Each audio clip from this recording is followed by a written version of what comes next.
Try to keep it moving along. I'm not going to go on to long ponderous stories like I just did. And we're going to try to keep it Star Wars centric. Now, that doesn't mean that if you're like, hey man, what'd you think of Batman? I'm not going to be like, well, funny thing about fucking Star Wars. Eat you to on motherfucker. But we should, we're here at Celebration, and so we should keep it Star Wars centric. And then before we jump into it, I'll tell you a quick little touching story, and then we're going to make it all about what you guys want to talk about. And then just in case it gets too maudlin, remind me before we go into it, I have a joke in my pocket that I'll break up the mood with. Okay. I go back with the trilogy to when it was first released, 1977. There were some kids. Some kids in my class who were into it as well. John Kovic, he lived up the hill, Uptown Highlands. He came from some money and stuff, so he was the first one to get the Star Wars early bird pack, like when they put out the first few action figures. Brought him into school, and we were in, let me see, second grade. Brought him in Miss Beatty's class, he put him on the desk. And now you gotta remember, at that point, there were no action figures. Like when you played with shit, you played like a G.I. Joe, which back in those days was this big.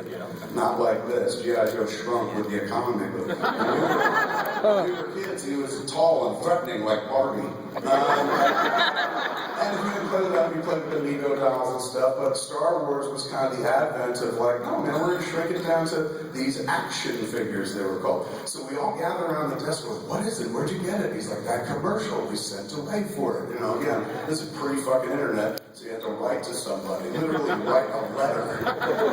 Please give me figures, you know, and include a check. Now, gloriously, we deal only with droids and robots, but back in the day, you actually had to like deal with a human being. He had these figures, man, and that started a passion for collection for me, where I was like, oh my God, I just want to play with the toys. I want to get the toys too. And I didn't come from a very wealthy family. We were kind of lower middle class family. So for me to get toys was a big deal. Like they didn't have a lot of spending money, my parents. But you know, for 99 cents for a figure back in those days, I still have my cards from two guys that said 99 cents. You know, every once in a while she'd be like, you could get 3, you know, and I'd be like, okay, 3 Princess Leia's. Which had my parents wondering for a long time. But, so for me, it was something that I loved, and I stayed with it. Like John Kovic had figures when we were 7 years old, but by the time we got to 8th grade, John Kovic was like, fucking Star Wars pussy, man. You know, he was into that. Me, I was like, no, Star Wars. Still, I was 13, and I still wanted to play with my action figures, and not in any kind of like creepy, antisocial way, but it was creative. You know, it's like we didn't have all the different derivations of the trilogy at that point. We had the movies, and we didn't have the video games, we didn't have the cartoons, we didn't have, you know, well, we had the Star Wars Christmas special, which is awesome. All these other ways to exercise our Star Wars passion. There was nothing like this, to be sure. So what you did was you created your own. You had toys, and you literally created so many different Star Wars adventures with your action figures. And periodically, when the movies would come out, you would go be like, oh my God, we played something close to that once. I assure you, none of us as children ever played with, like, guess what, it's your sister. George Lucas was ahead of the curve on that one. We didn't see it coming. The kids in school that I went to school with, like John Kovic and whatnot, he lost interest in Star Wars. I kept wanting to be interested in Star Wars. There was one person that I played Star Wars with throughout my whole youth, and it was only during the summertime, because I lived in a town on the beach. He lived up in Brooklyn, a kid named Peter King. I'm going to try to get through this without breaking up. Pete King was such a wonderful friend of mine. We would sit there and play Star Wars all fucking summer long. I would wait the school year just to get to the summer, just to get to June, because it meant Pete King was coming down from Brooklyn, and he would bring all the figures. Now, I don't know what Pete's parents did, man. They were fucking loaded, because he had everything. Like, I was proud of having the AT-AT, you know, and I had a Millennium Falcon, but Pete had 6 AT-ATs, you know, more than they had on Hoth. And for me, like, you know, I came from a bit of a hard-scrabble family. I was just a lower middle class. For me, to get an AT-AT was a big deal. My mom's here tonight, in the back you'll hear her go, shut up, don't tell the story, but it's a true story. When I got an AT-AT, man, it was like, this was a $40 item back in the day. I got an AT-AT for Christmas, and I was blown away. It was like the fucking Ark of the Covenant. It was so fantastic, articulated. I didn't have a pet, so it functioned like a dog for me as well. So my mother said, she goes, I was like, this is amazing, this is fantastic. And I knew this one wasn't from Santa. Mom took credit for this, Mom and Dad. She goes, this is a big gift from us. So it took a lot. You know, to me, when I was a kid, $40 would might as well have been 40,000. So my mom goes, this is going to have to cover Christmas, your birthday, and next Christmas. And I said, you know what, that's great, I don't care, I got me a snow walker. You know, whatever you want, man, sell me into child slavery at this point. Me and my best friend will be fine. And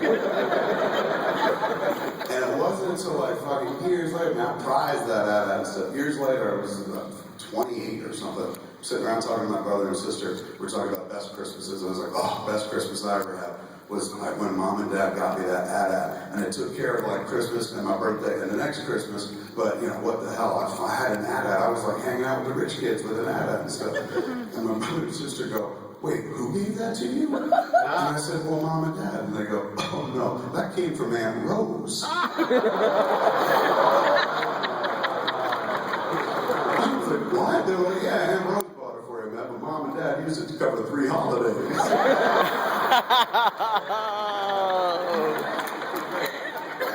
Taught me the value of a dollar. So I didn't have one of those parents that's like, here, take everything, have everything and stuff. Very selective, but I did have a lot of cool shit. For people that came from no money, I had a surprising amount of Star Wars stories. Pete had everything. So Pete would come down and we would just sit there and play all summer long, right in the yard. It was literally something out of a fucking Norman Rockwell painting because it was across the street from my house. I would literally just leave my house, go across the street, go to his yard, and boom, it was Dagobah. Boom, it was hot. Boom, it was Tatooine and stuff. Play for hours, break for lunch, drink out of Star Wars Burger King glasses, playing, fashioning, and building imaginative tales and stuff.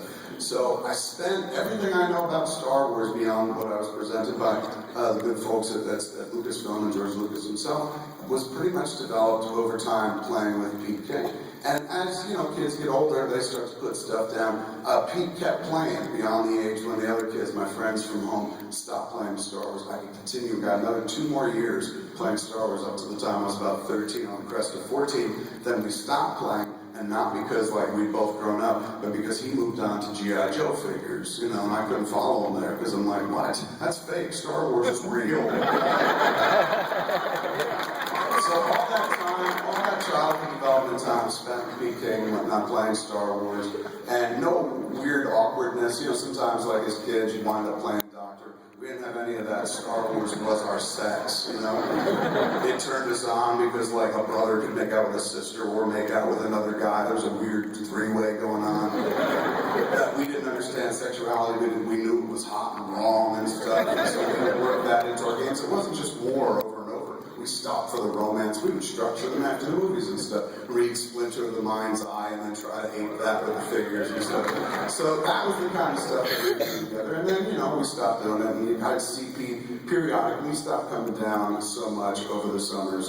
He'd spend more time up in the city with his city friends. And eventually, he had interest even in G.I. Joe, gave away interest in like punk rock and stuff. And so I would barely see him. Maybe every few years, I'd see him come down with his parents to his bungalow across the street from ours. And, you know, he had like a Dead Kennedy shirt and pins and stuff like that. So we chit-chat. I was not that cool. I didn't have any pins in my face. So, you know, we always had Star Wars, man. We were talking about this, that, the other thing, blah, blah, blah. Every once in a while, there was like an update. At one point, there was a commercial, I think, with a battery, had Darth Vader and the ever-ready bunny and stuff. And I remember seeing Pete, like he was down for a rare occasion, and he's like 17, 18, maybe 20 at this point, I forget. And talking about like, you know, just do the commercials, not weird, we never thought to play that game when we were kids, stuff like that. And then, let me see, that was the last time I think I had a conversation with him was about that ever-ready bunny commercial, so I'm pretty damn sure. Next, maybe a year later, 2 years later, you don't think about people that you lose touch with them. My mother said, hey, I heard from Mrs. King, I saw Mr. and Mrs. King. Something horrible happened to Peter. I said, what? She said he was in Brooklyn, stepped off a curb, and he just literally got hit by a cab. Like, I was like, was the cab driver drunk? I'm like, no, was Peter okay? Drunk? No, he was fine. Just a total fucking accident. He got hit and fucking killed and died instantly. And that, you know, is weird because all my childhood was spent playing Star Wars with Pete. So when I came to the celebration, it was weird. Like I was looking at the big banners and shit. And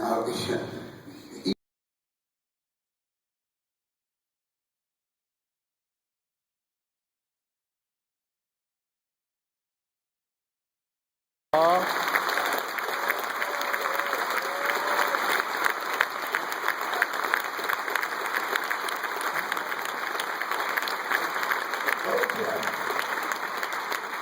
it's not to get involved. I promise I had a joke in my pocket, and I do. This is the All Access Pass. It features Han Solo wearing beads. Which led me to believe now I finally understand the lyrics to that Ewok song. It essentially means show us your tits. Yup. Trilogy you didn't see, like the credits rolled and all of a sudden things got sexy.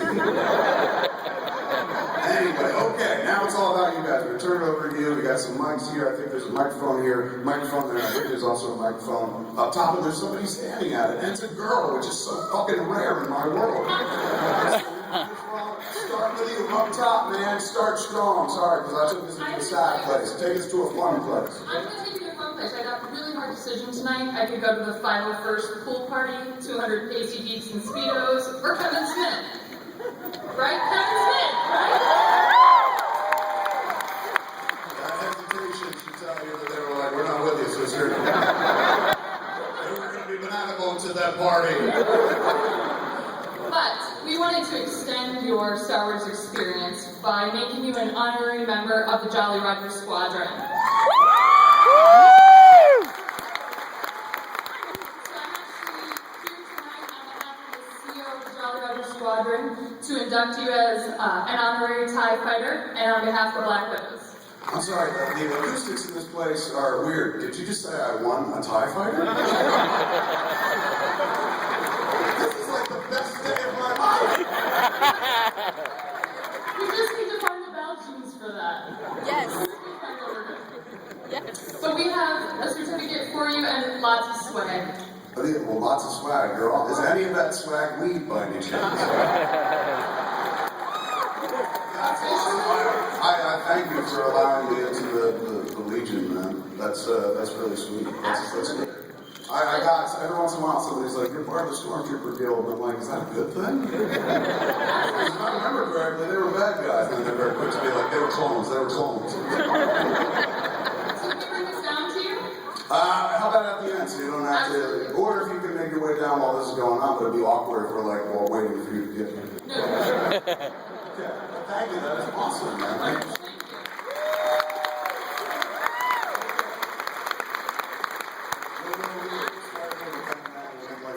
How are you, sir? Good.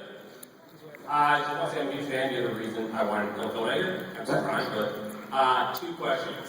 One is when you was on Clark's Broadway and hit somebody, and two, can I get a picture? See, the thing about Star Wars.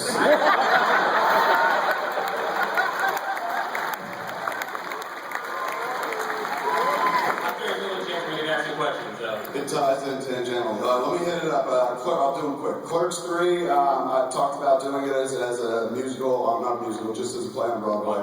I've been working with something more on that later. I got some time on that. There's a ticking clock. If I'm going to do anything with a Clerks 3, 1994 was Clerks, so 2014 should be Clerks 3. So if it doesn't happen by then, it'll never happen.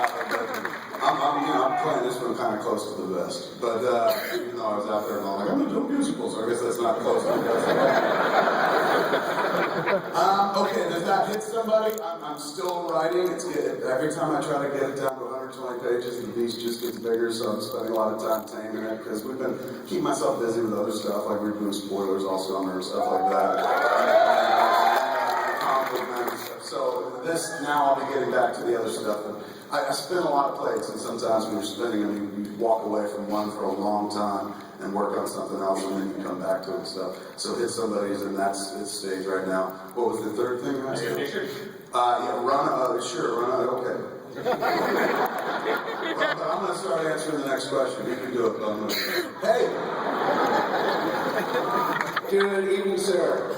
How are you, man? I am awesome.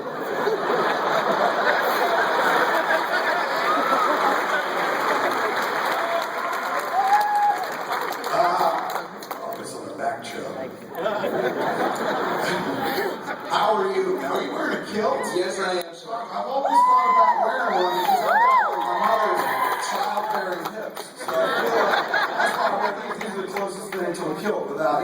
cut up the middle and saw it, boom. Well, so I thought I was going to a Dropkick Murphy show, and they said, I got heard it's the fat man. It's the fat man in the fucking overcoat. You know what he does? He licks things. Welcome, sir. Welcome. Welcome you, sir. First, a statement. Please, sir, do not ever stop making movies.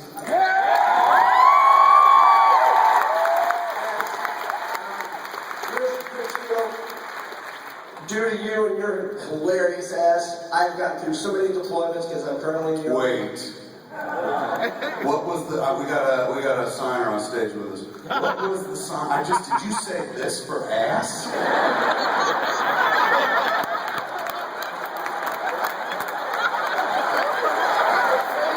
was watching and he said blah blah blah ass, and then I immediately had my curse word and I programmed to look at you. And when I looked at you and he said ass, your translation, there was a momentary hesitation, it looked like to me, and then you went.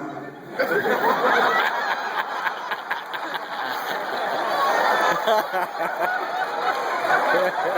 my mother's here, man. What is the sign for ass? Yeah. Oh my God, that's even better, man. So I can just walk up to the hearing impaired and just be like, and then they point at me and they're like, beautiful. I'm sorry, this is going to distract me all night. Back to you. You know, fat Andy over anyways. Hold on, listen. Is that chili? Is that a chili? What is the sign for the chewy?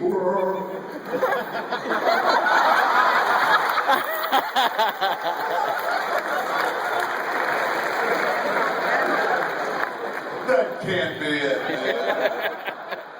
Is that sanctioned by Skywalker and Lucasfilm? The International Symbol for Wokie is. Dude's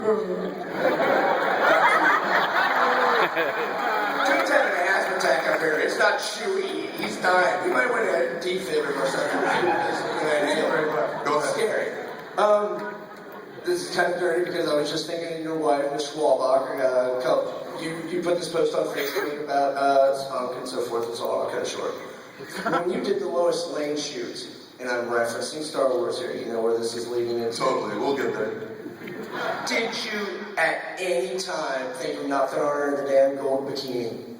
Ah, wow, you did tie it into Star Wars. He's referencing a few years ago, Playboy had a 50th anniversary, and they had years prior, they had done this issue of Playboy where they approached directors of note and said, show us your vision of eroticism, and it was like all the greats back in the day, like big names and whatnot.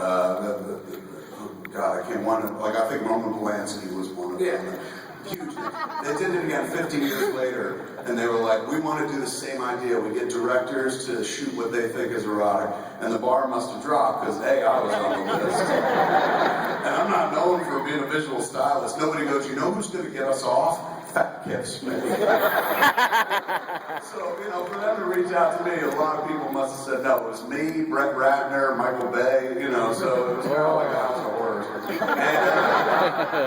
And so they asked me what I wanted to do, and I wound up doing it. My wife was a journalist. I met her. She was working at USA Today. I'm a big comic book fan as well. So I said, oh, I want to do this pictorial of her as Lois Lane on a rooftop, all sexied up, with Superman behind her, like they're maybe in the act of getting ready to do it. You know, because Playboy don't like penetration, so I was like, it's before he actually, you know, makes the final move and stuff, finds her fortress of solitude.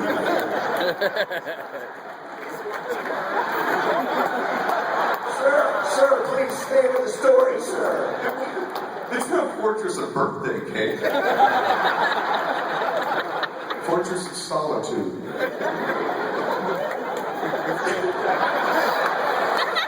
Bring you everywhere. Okay, so I said, can we do this? That'll be the pictorial. And I was talking to them on the phone, and there's a long delay in their response, and then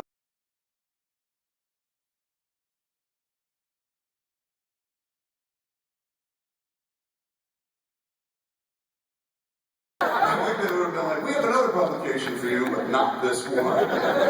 So I sent them a picture of my wife, and they're like, oh, she's rather attractive. You know, in that way that people say to me, like, I saw Jersey Girl, it's not that bad.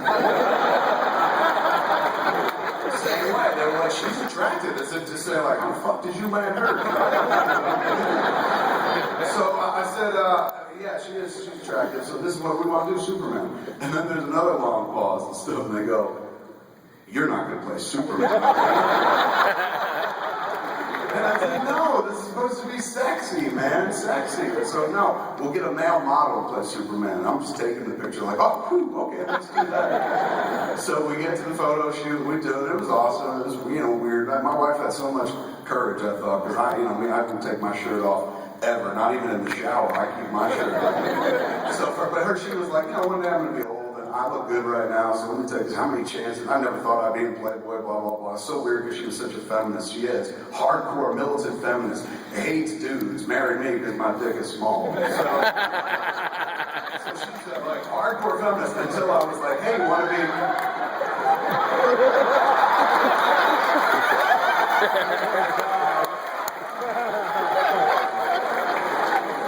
I'll finish the story one more time. My dick is small.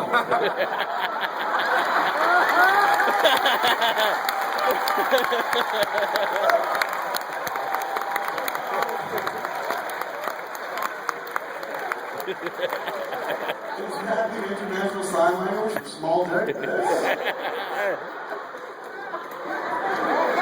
that what it is? Is pinky dick?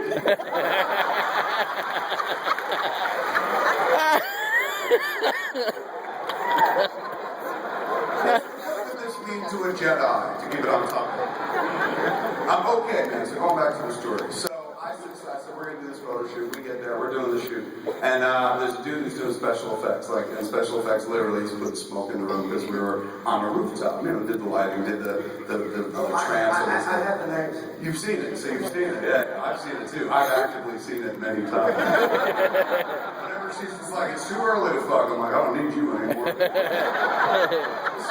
So while we're there, the special effects guy, we're between the setups, where first she was in this white lingerie, then she was in the piece that you see in the actual magazine. And the dude's doing the special effects is just like, I am so shocked that you didn't put her in a metal bikini to Princess Leia, dude. And I said, if I did that, guess who would have had to play Jabba?